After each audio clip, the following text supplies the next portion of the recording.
اللي انت نيلته على السوشيال ميديا ده؟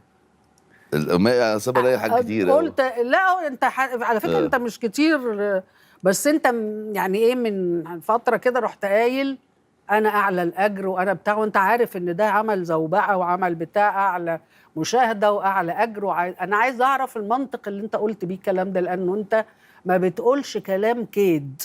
يعني مش من طبعك انك تشتغل كيد اللي هو كيد اللي هم بيكيدوا يعني. ليه قلت التصريح ده؟ هقول لك انا قلته ليه. اولا انا كنت انا قلته فين؟ خلي بالك، اصل انا هقول الكلام، انا هكلمك بصراحه. قول. ايوه طبعا. فاهم، انا قاعد في بيتي بقى، انت بيتك طبعا.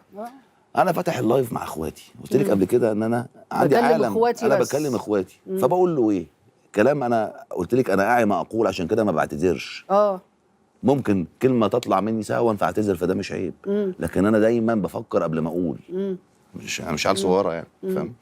فانا قاعد في اللايف بكلم اخواتي، فبقول لهم ايه؟ بقول لهم بفضل ربنا سبحانه وتعالى وبدعمكم ليا، فانا النهارده الحمد لله ربنا كرمني، فانا الاعلى مشاهده في رمضان، والاكثر بحثا على جوجل، والاكثر مبيعا، والاعلى اجرا. انا بكلم اخواتي بقول لهم يا جماعه، انا بصوا انا وصلت لايه بسببكم وبسبب ربنا سبحانه وتعالى، لا قلت شطاره مني ولا جمدان مني ولا اي حاجه.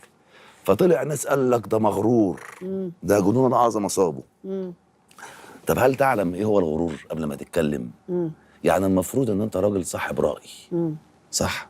صاحب راي، المفروض ان انت تعي ما تقول. انا بكلم اخواتي. الغرور يا صديقي ان انا اكلم حد بحاجه مش عنده وهي عندي، فاقول لك انا راجل غني بس انت معكش، وهو معوش فعايره، او انا راجل صحيح فانت مريض فبقول لك على صحتي. انا الغرور بحاجه مش عند الاخر. انا بكلم اخواتي، هو صاحبي وانا اخواتي دول عايزين يمثلوا وانا ما اعرفش، يعني اخواتي نزل لهم مسلسلات في رمضان وانا ما اعرفش، فانا ببقى عليهم بحاجه هم نفسهم يحققوها. بالعكس، هو النهارده جمهور النادي الاهلي او جمهور نادي الزمالك، لما النادي الاهلي بياخد الدوري او نادي الزمالك بياخد الدوري، فيقول لك الحمد لله متصدر، فاهم قصدي؟ والحمد لله انا رقم واحد. ما هو قاعد الدوري كله يشقى ويتعب عشان يوصل للبوزيشن ده. فلما يفرح جمهوره فيقول له انا طلعت رقم واحد، انا الاول دلوقتي وانا خدت الدوري وبديك الدوري سواء اهلي او زمالك، هو بيفرح جمهوره، مش بيكيد في الزمالك او بيكيد في الاهلي. هو بيفرح جمهوره بحاجه هو عملها، فالحمد لله بفضل دعمك ليا انا بقيت رقم واحد في السنه او في السنتين اللي انا عملت فيهم مسلسلات.